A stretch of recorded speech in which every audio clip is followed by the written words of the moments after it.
All right. Welcome back, everyone. We are ready for Akram Dogan and your session on 6 surprising ways to get your lighthouse and, more importantly, how to fix it. So take us away, Akram. Thank you very much for the introduction.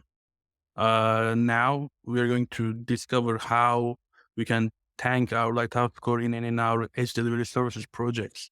And this presentation is actually based on true stories, all the experiences we had with our customers.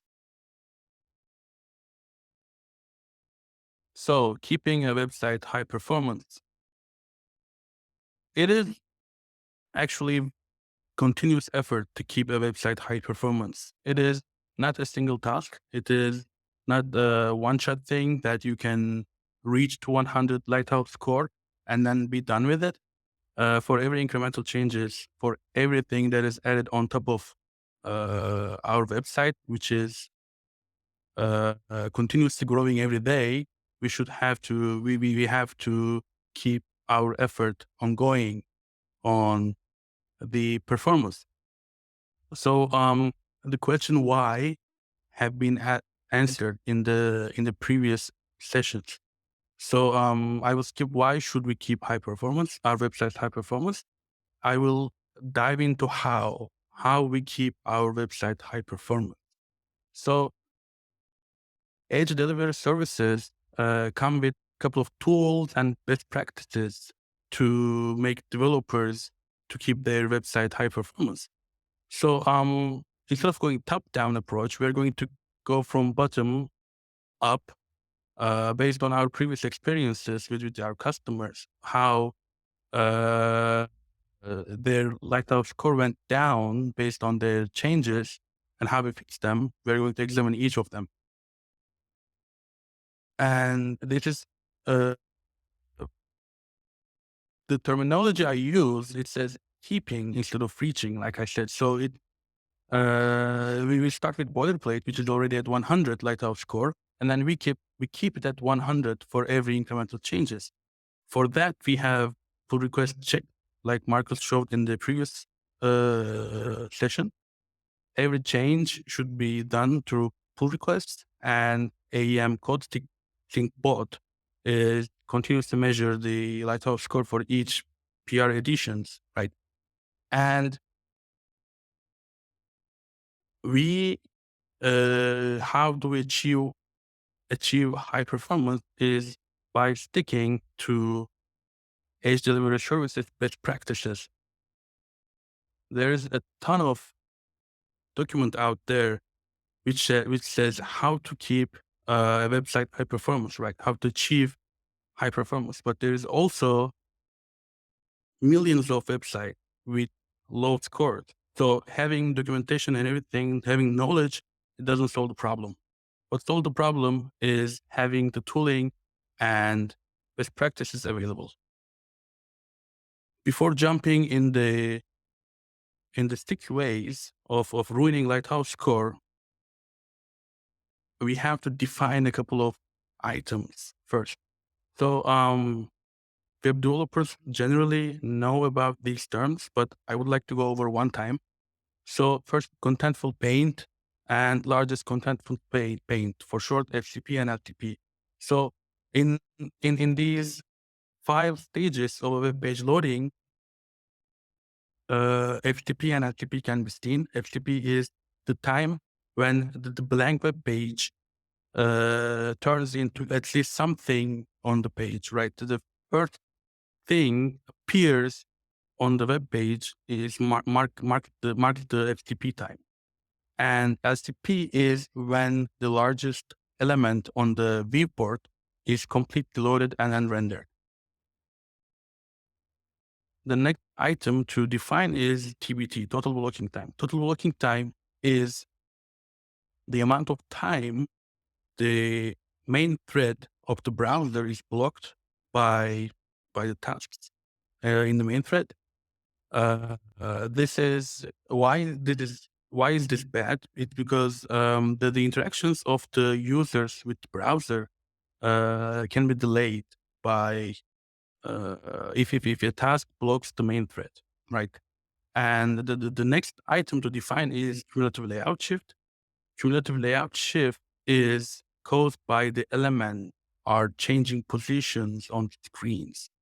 So if an element is rendered at, let's say, 100 pixels from the top, and then it shifts into another position, like in the second image, there seems to be a click me button pushing down the second paragraph. This is called layout shift, and the cumulative layout shift is the largest burst of these layout shifts occurring on the page. This is especially bad for user experience because it might affect user in an unwanted way. And then the last terms are above the fold and below the fold. So above the fold and below the fold terms, they come from the old time when the newspapers stand on the magazine shelf, right? Above the fold is in web design, it defines the portion of the web page which is on the first viewport. Below the fold is uh, obviously the rest of the web page. In mobile and in desktop, these places can change. And in the left side, you can see the red line is after the first paragraph, right? Top of the above is called above the fold, and the below is called below the fold. Now that we defined all the terms, we can go ahead and share the 6 surprising ways to ruin your Lighthouse score, which is already proven that it ruined our customers' Lighthouse scores and then fixed, by the way. So the first is unoptimized load order. What is unoptimized load order? The STP element is has to be loaded under 2 seconds, especially it is 2.5 seconds. Uh, so if the load order doesn't load the SCP element first on the page, then the delay can happen, which SCP is rendered later on. Since we measure our web performance based on the cheapest piece of technology out there. So the 3G mobile internet speed is right now 50 kilobyte. And to display SCP on the web page under 2 seconds is we need to display our SCP component under 100 kilobyte so that SCP can be shown on the screen uh, properly. If there is something else loaded before the SCP, it's so likely that these 100 kilobyte of precious bandwidth is used elsewhere. So this is what we call unoptimized load order. In edge delivery services, we handle this by uh, free-phase loading. So what is free-phase loading? It is called eager phase to load LCP content above the fold quickly and as efficient as possible. And then we skip to the lazy phase to render the rest of the page below the fold. And then we delay other stuff like Martech to the rest of the stuff to the blade phase, right? So eager phase is as best practice allocated for STP content. We eagerly load everything on the STP eagerly. The image, the text, the video, whatever it is. Video has a different case, but yeah, if it's on the above the fold, it's loaded eagerly. And then lazy phase is loaded, the below the fold is loaded lazily from top to bottom in order. There is a reason for that. So we load below default in order to avoid CLS problems. And then third-party stuff goes to delayed phase. Uh, I will show you later on. So this is three-phase loading in action. As you can see, my vertical line here, it denotes the LCP point on. So before LCP in the waterfall diagram, what is needed to show LCP element is downloaded and processed. So we need the basic boilerplate stuff like AMJS, ScriptJS, StyleJS, and then the hero image. You see the media, and then the hero block component files. And then rest of the stuff like columns, cards, and other images are loaded and rendered in order, but after the eager phase. This ensures the user experience is handled perfectly. When a user visits a web page, it first sees the LTP element rendered and shown, and then while STP element user is interacting with STP element, the rest of the page is being loaded. However, there are common pitfalls which kind of breaks the load ordering. We have seen that some CDNs, they injected some sort of optimizer which changes the load order. Those type of optimizers, they are not needed in edge delivery services. Edge delivery services loading order is already optimized and can be used as it is. There is no need to optimize on top of that. So if you use one of those CDN injected optimizers, you can go ahead and disable them. There is another pitfall involving third parties. Third parties often when you copy paste their snippets from their website, they initially load themselves in the eager phase, which delays the LCP. It pushes out of the 2-second delay, right? 2-second mark, right?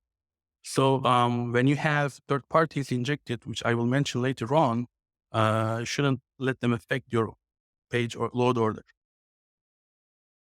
There could be resource heavy content below default as well. Like I said, the page is rendered from top to bottom, one by one. Each section are rendered one by one. If you have, for example, third-party videos, there are third-party video services. And if you have, for example, blocking API calls or other third-party services, which can affect the load order as well. So what we do in those cases that we either defer them or we delay them until they intersect with the pages. We use intersection observers for those type of stuff. There is also one best practice in the community, which is called preloading resources. You've probably seen preload tag in the HTML5 documentation, right? It is used to preload some very important resources early on, but still edge delivery services are already optimized in terms of rendering. You don't need to do that. In fact, there were some customers preloading some resources conflicting with the load order of edge delivery services. The second way to ruin your Lighthouse score is using, of course, unoptimized images, right? So unoptimized images can tank your Lighthouse score if they are improperly sized. If you have a full HD image and if you serve it to a poor mobile user with 3G or 4G, then you're going to tank its user experience vastly, right? So images must be properly sized and they must be served different sizes to different media type, different device type. Also, another way to tank the Lighthouse scoring is serving images in older formats, like unoptimized and very inefficient formats like JPEG and PNG. Also, like I mentioned in the previous previous item, eagerly loaded off-screen images is waste of bandwidth, and they should be handled uh, uh, when they appear on the screen. So what is the EDS way to handle images? It is, we have to use properly sized images, and we have to use next generation formats, right? The LCP image on the top of the page should be loaded eagerly, and the rest should be loaded lazily. I would like to show you a very short demo regarding images. So in boilerplate market showed, we have a page with a hero block on top. Hero block already has an image, but I would like to change the image to something else. I would like to add a very high resolution image here to see how HDelivery service handles the image. I already have one high resolution image here. It is 4.5 megabyte. It is 30 million pixels, 30 megapixels. It is, by the way, JPEG. I will just go ahead and put it on my document.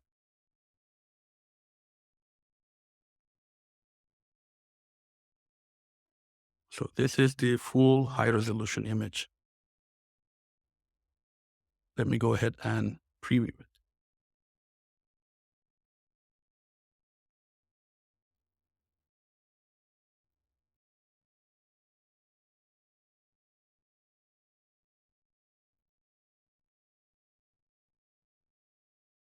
All right.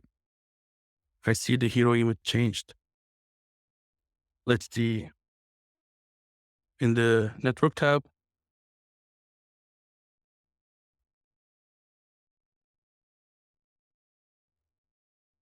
if I refresh the page, I see that the media of that image is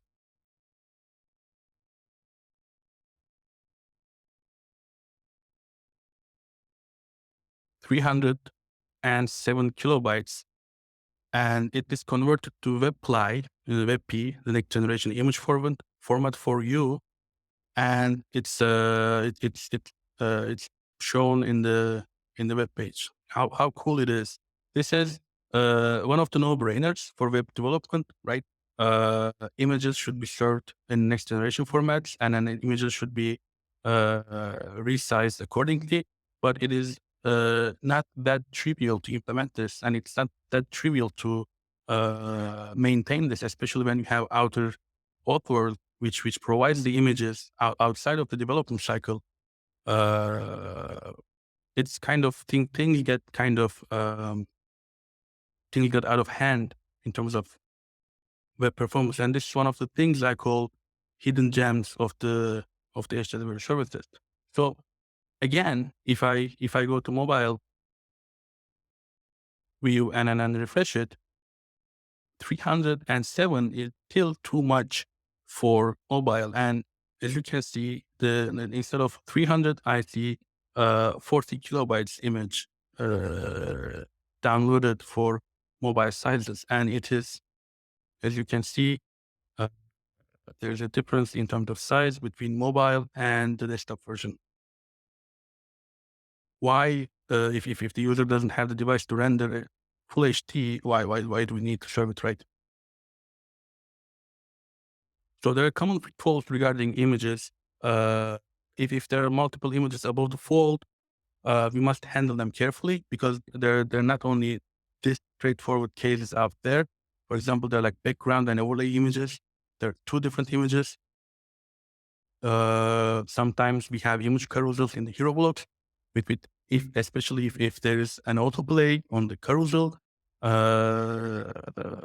LCP in that case is larger than 100 kilobyte, right? And then in that cases, depending on the case, developers should implement the block more effectively. If there's an autoplay, for example, autoplay can start after 3 seconds while rest of the page is rendered, and then the second and the third images can be downloaded in a lazy fashion. There are sometimes different images in different device type. In the example I showed you, we were using same image for different device type. If you have to use different images for different device type, then this should be handled as well. Sometimes there are images coming from third parties in JPEG and PNGs. If they're in the SDP, you have to handle them differently instead of just injecting them. This is another common pitfall. The third item is the web fonts. So web fonts are often larger than 100 kilobyte, which makes them impossible to load in eager phase. Remember the 100 kilobyte limitation I told you? We have to deliver our HTTP under 100 kilobyte. If a web font is already larger than 100 kilobyte, that is impossible. So they can be also render blocking for HTTP element. And if we load web fonts lazily, and this time we can have CLS because the default font of the browser might take different space than the lazily loaded web font. In that case, CLS is introduced. How do we deal with web fonts? First of all, we load them lazily, right? And we use font fallbacks as guard against CLS. There is a Helix font fallback Chrome extension, which is quite handy. It calculates the font fallback dimensions for you automatically, and you can use them in your style CSS. So what you can do is you can use one of the default fonts from your system in the style CSS, and then you can load web fonts lazily via lazy style. By the way, depending on the number of web fonts in HTML element, there could be a possibility of eager loading. I told you that web fonts usually are larger than 100 kilobyte. However, if, for example, LSTP has a very tiny portion of a web font, like only one weight, like 900, let's say, if you can slice that up in the web font, you can maybe serve them first party and load it in eager phase while the rest of the font is loaded lazily. The fourth item is content-led degradation.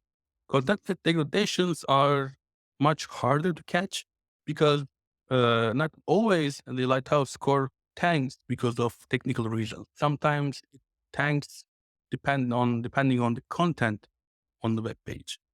This type of degradations are harder to catch because pull requests, they cannot check the issues, right? When you add a new code to your code base, the pull requests are guarding your inefficient code against the Lighthouse score. But content are not subject to that kind of auditing. So um, any author can introduce if your web page is subject to any kind of content-led degradation. That means an author can tank your Lighthouse score by just adding some stuff on your Word document. And this is really hard to debug because when you look at it, you wouldn't understand for the first time why Lighthouse score changed. There is no code edit, right? It was 100 before, now it's not.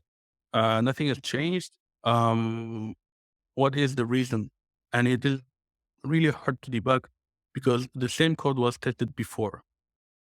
So to prevent content-led degradation, whenever we develop new custom block, we test them under separate draft folder. In the either Google Drive or SharePoint, you can create a draft folder. You can test your new blocks, all variations, because sometimes the custom blocks, they have different variations, right? Different heights, different styles, different everything should be tested in a new blocks and should be uh, kind of tested in all ways, thinking that how an author can break my Lighthouse score.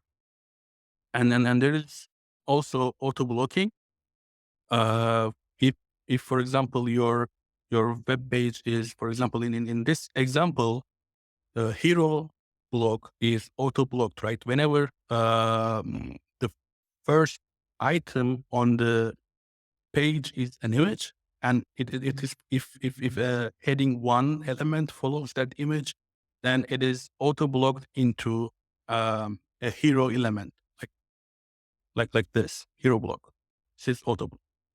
So when you have auto blocking logic in your code base, then there's a chance that author can introduce a lot of content which creates a lot of auto blocking, which introduces a lot of TBT or other kind of potential problems in your code base, right?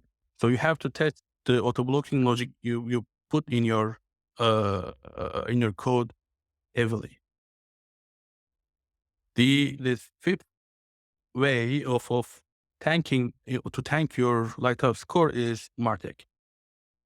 So Martech is all the third party stuff. We have them this umbrella term Martech, which is not served from your first party domain, and it doesn't serve any kind of user experience, first type of user experience, right?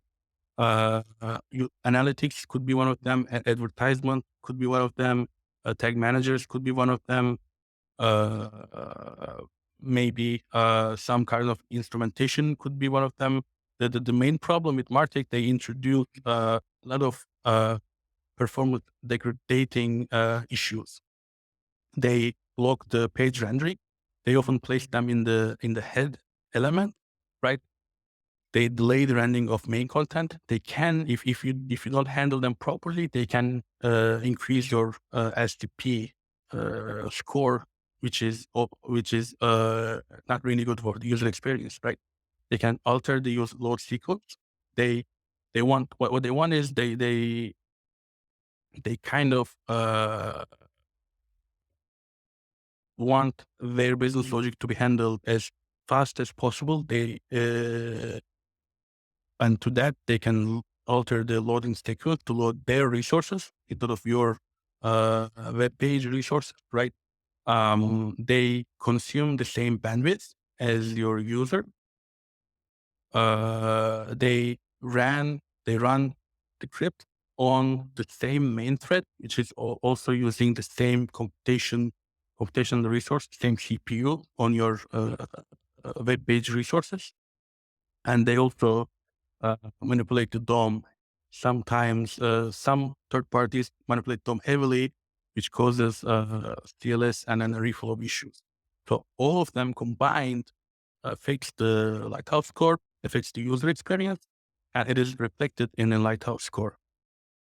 So how do we handle uh, uh, Martech in edge delivery services? First of all, there is no silver bullet. There is no uh, one solution which fits all cases, right? So the naive approach is to handle Martech in delayed JS. It's handle it in a delayed fashion. I told you in the first example, we have three-phase loading: eager, lazy, and delayed.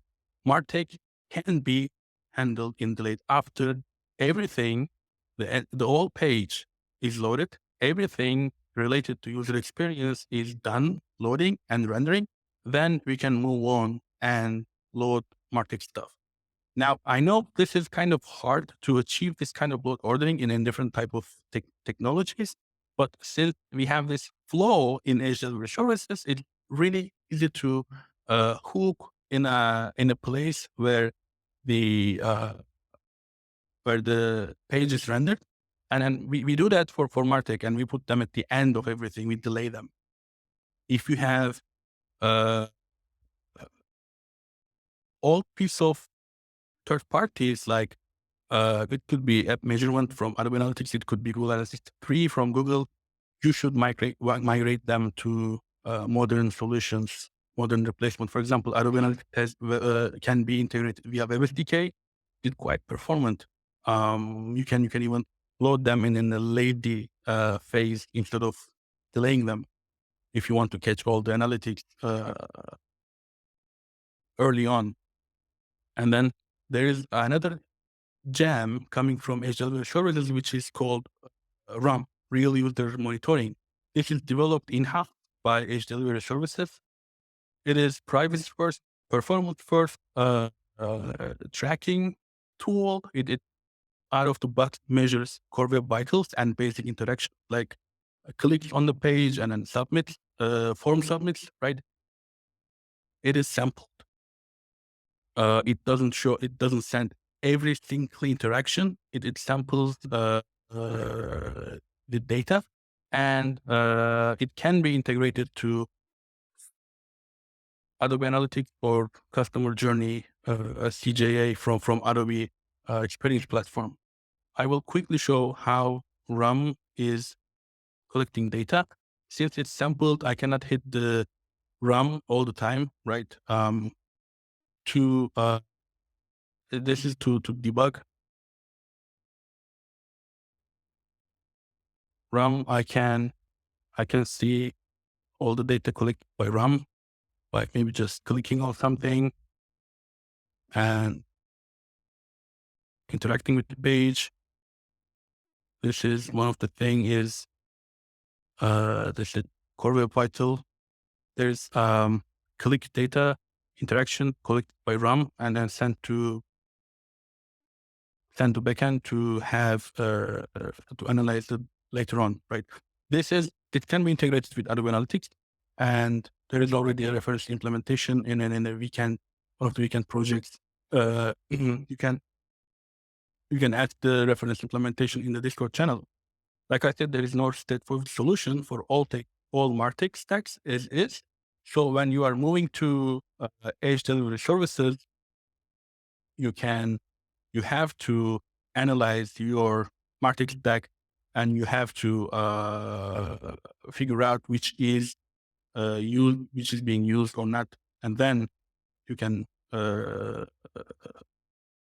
finish the migration. Last but not least is A/B testing. So A/B testing frameworks, also they can ruin the Lighthouse Score. Why? Because if the above the fold content is being A/B tested, that means depending on how A/B testing framework is implemented, it will delay the LCP content to be rendered. Right? They change the load order because this is how they function, and sometimes they introduce TBT.